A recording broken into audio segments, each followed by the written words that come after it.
Tonight, I want to talk about and have us discuss, actually, more importantly, uh, Virya Paramita.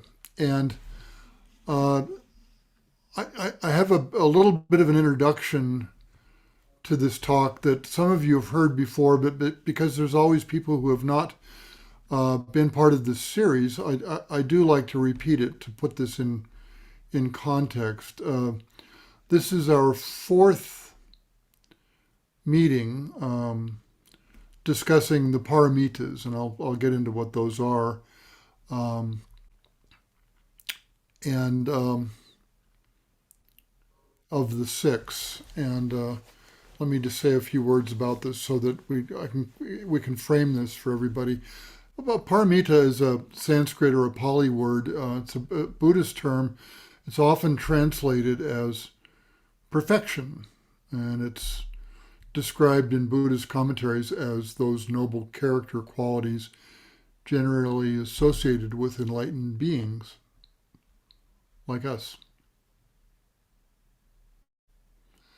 In Buddhism and Zen, we have an endless lists that honestly can really be somewhat intimidating or daunting.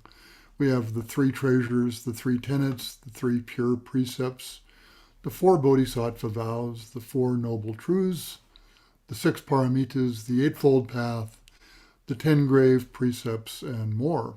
And it's easy to be confused or to feel like we must memorize all of this and fully understand and integrate all these lists into our lives. And I'd really like to encourage you to avoid that. Um, that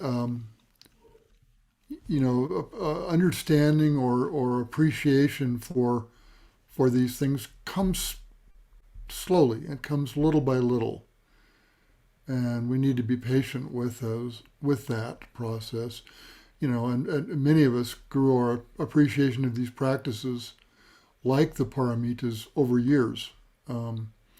So I'd encourage you to approach these like koan, for those who might be working with koans, and most of us have an understanding of what that is. We work on them one by one. We don't pick up the first book of koans, the Mumonkan, and read all 48 and say, I got it. It's one by one. And it can take a long time. And then second thing about this term, the paramitas being referred to as, or translated as, perfections can also be somewhat intimidating. I'm not perfect, I'm far from it. But I can still undertake the appreciation and the practice of these tools without being perfect. So these are practices. These are tools that we use to wake up or to forget our small self and appreciate our lives. And as such, it's endless practice, isn't it? We'll never arrive, we'll never be finished. Inexhaustible delusion. Translated, these six perfections are generosity, ethical conduct, patience, joyful effort, meditation, and understanding. So tonight we'll consider and discuss the fourth of these, Virya Paramita, or the perfection of joyful effort. Translations of this Sanskrit word virya include energy, zeal, vigor, and I heard a teacher refer to irrepressibility, which I really like. Linguistically, the word virya is to the word virile, which we usually assign to men, but in this case, that's not the meaning.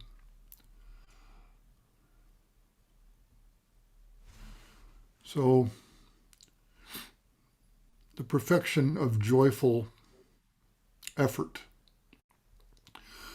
The vast majority of my time in my life, I'm not in seated meditation. Most of my time I spend doing stuff. I stand up, I sit down, I walk around, I lie down, I care for my body, I sleep, I eat.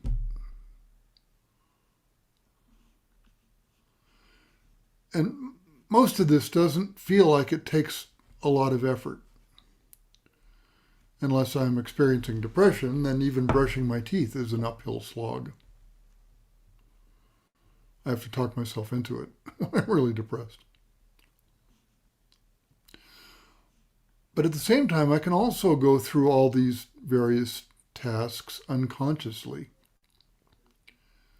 or by rote or by routine or mechanically.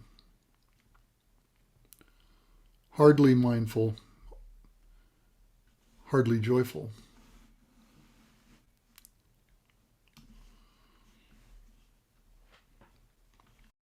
And then when it's time to, to really do something that's supposed to be relaxing and fun, like watching a movie or enjoying a special meal with friends, that might seem effortless. But can I truly say that I'm always doing those things energetically or joyfully? I might be checked out, or I might be acting unconsciously or on autopilot. I go on autopilot a lot when I hang out with people and have a good time. And oftentimes that feeling, and speaking for myself, I can't speak for anybody else, that feeling of being somewhat unconscious feels like rest and rejuvenation. But it can actually be depleting. Every day I'm called to do things that may not seem so pleasant. They might be tedious. They might be repetitious. They might be difficult. Or, more challenging, they may come with social baggage like duty and family responsibilities, or they may be fraught with organizational politics and power dynamics.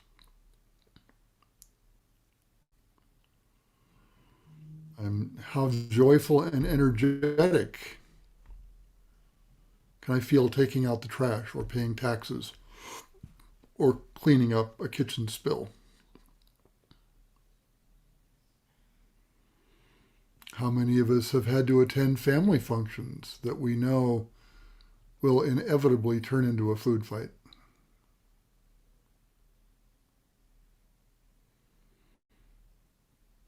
I heard a teacher, a number of you have heard this too, and I can't remember who said this, but something like, if you think you're making progress in your practice, go have Thanksgiving dinner with your family.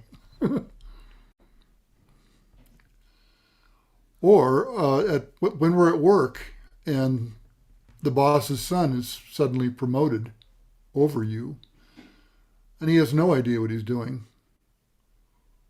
but he's Teflon, he's protected. How can that be joyful? But the practice of Virya Paramita, of joyful effort, of the perfection of joyful effort, calls us to embrace everything we do,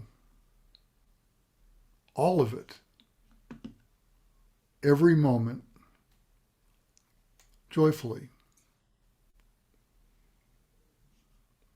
Nothing left out. That too, and that other one. Everything. And it occurred to me, it conjures our bodhisattva vows. Numberless creations I vow to receive.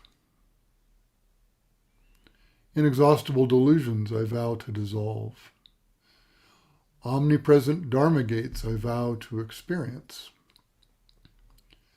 unsurpassable enlightened way I vow to manifest.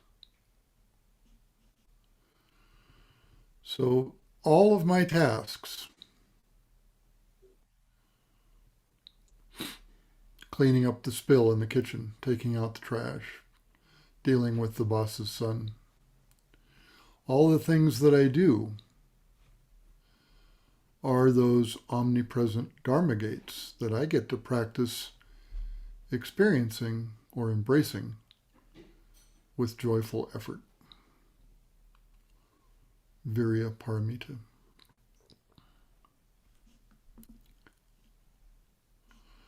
Jinkyo Renge Sensei of the White Wind Zen community said, I love this quote, "Not long ago it was night, and now it's morning.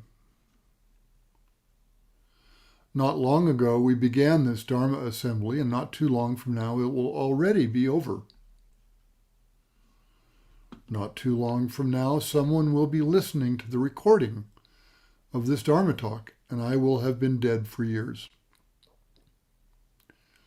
It all happens so quickly. This happening, this activity, this exertion of the reality of impermanence is all that is ever going on. Our practice is the practice of opening to this reality and realizing it as part of our own natures."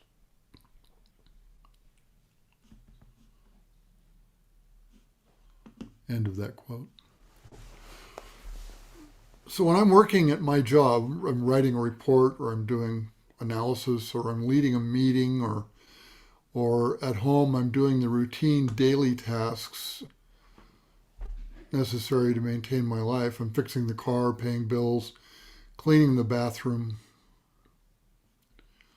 These don't naturally feel joyful to me. And maybe when we have a discussion, you can speak to that for yourself. Often I'm anxious for them to be finished, to be completed, so I can space out and watch a movie and fall asleep.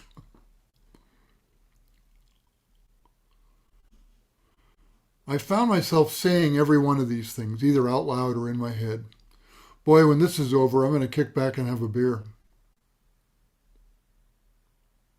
Or, whose idea was this? This way of doing this is stupid. What's that guy talking about? He's wasting my time.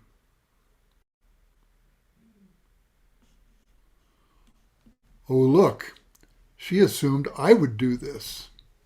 Typical. What am I, the maid? Why bother with this? I'll never get it right. None of these sounds very joyful, does it? How do we discover and embrace joy even in the midst of our mundane lives, even in the midst of our preferences and the things we'd rather avoid, the things we judge? I shouldn't have to do this. This is beneath me. To be sure, when it comes to the things that we do need discernment. There are things we ought not do. There are better ways to do things. There are times when we're called to engage and change the course of some group activity, to speak up and say, wait a second, let's think about this. There's another way to do this. So Virya, this joyful effort, is not intended to make us automatons. But when I'm honest with myself, most of my mental objections to doing things, or to the ways that things are being done, these internal arguments, most of them are frivolous and without merit. And this is just being really honest. They're merely ways for me to avoid the present and to avoid the next thing that I need to do.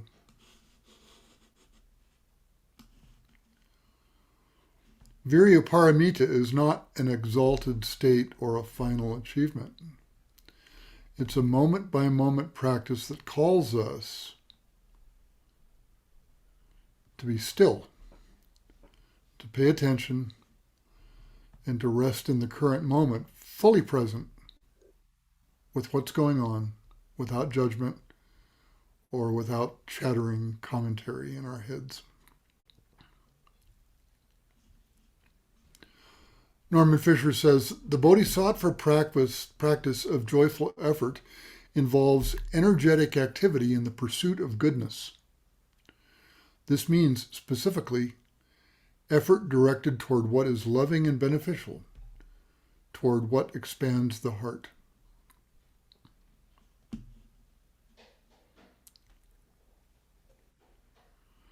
Often, a joyful effort can more easily be defined by its opposite, or one of its opposites, I guess, laziness. And laziness may appear in me as regular old sloth or couch potatoism. And this may be just my habit, but more often it shows up as avoidance in the form of frenetic but distracted activity. I experience this a lot. I experienced it when I approached working on this talk. I lined up a half a dozen things that I felt pretty sure that I needed to get done first before I could begin working on this talk.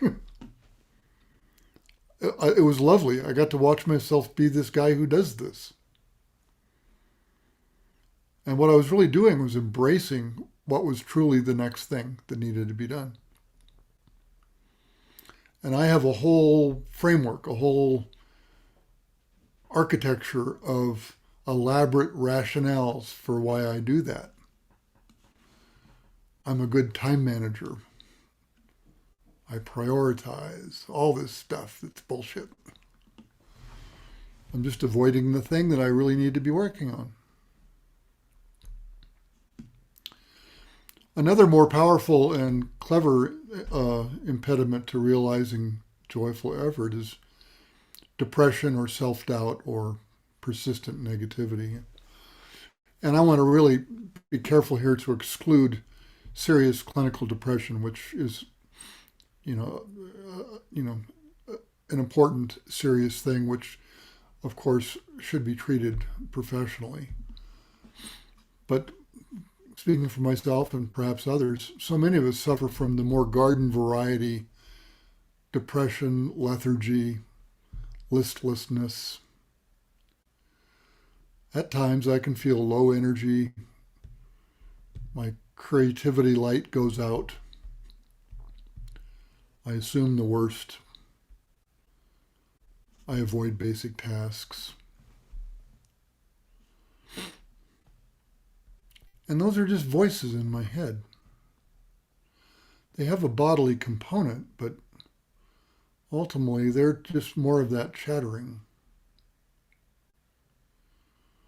So what can I do when I face these feelings? And how do I recover joyful effort? I was going to make a short list. It turned into a long list.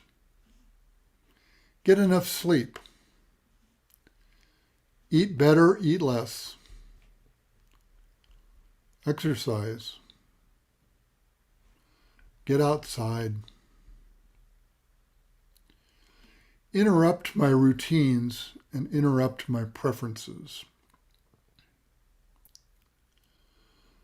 Do something that I think that I don't like to do. Remind myself of my goodness and my value. Actually say it out loud. Sit, of course, sit. Study Dharma. Talk to people. Avoid isolating. Do one thing at a time consciously. Practice smiling while doing one thing at a time consciously. And then this one I rather like. Pause before I begin any task and say to myself, this right here is the very most important thing I can be doing in my life right now. No matter what it is.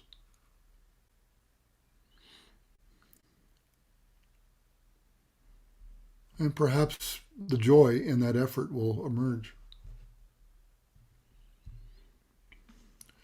But even then, we do get knocked down. It's normal.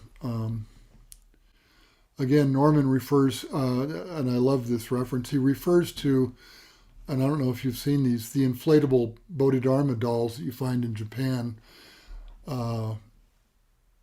They sit up about 3 feet high and they have sand in the bottom. In the 50s, I don't know if anybody's old enough to remember this, but in the 50s, the one I had was a Joe Palooka or a Bozo the Clown. But it's the same idea. And you whack this inflatable doll and it falls backwards, and as if in the same motion, it comes right back up every time. Norman refers to this as bodhisattva irrepressibility. And he took 4 words and made one out of it. Fall down, get up. As one continuous movement. Fall down, get up. I liked it a lot. It's really an inspiring image. And if I really do practice fall down, get up, it doesn't leave any space or any time for me to fester or wallow or complain. Fall down, get up.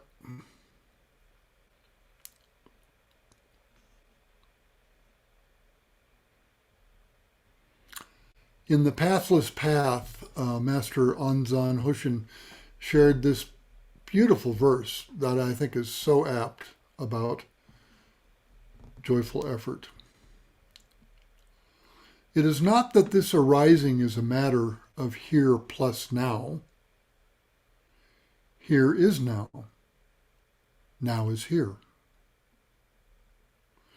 It is not a matter of time plus place equals our experience. It is now equals here equals is.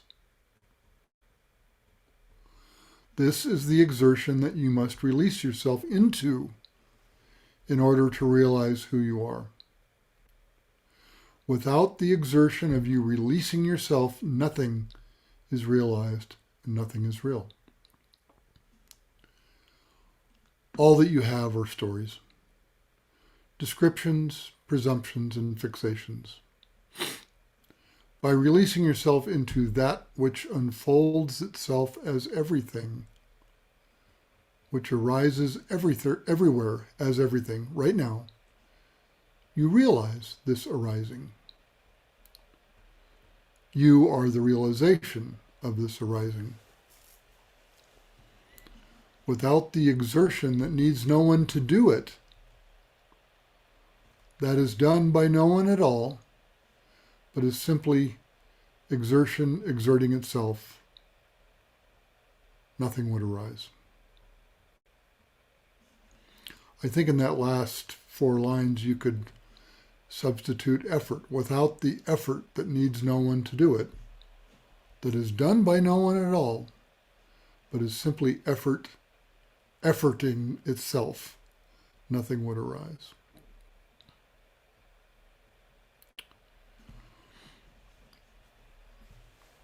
Norman Fisher, as he does with each of these paramitas in his great book, The World Could Be Different. He ends the chapter on this paramita saying, there actually is no perfection of joyful effort. Seen through the perfection of understanding, or the 6th paramita, we see things just as they are, empty, boundless, groundless, and lacking any fixed existence. but nonetheless, we practice joyful effort.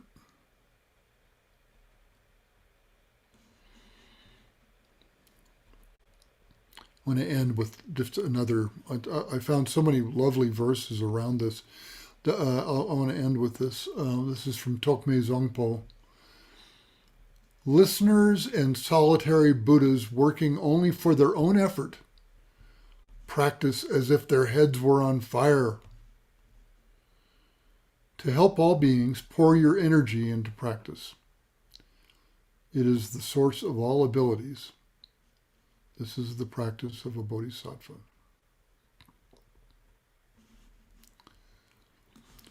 So I hope that lands somehow, one way or another, and you maybe find something to chew on with it. I want to thank everybody for listening.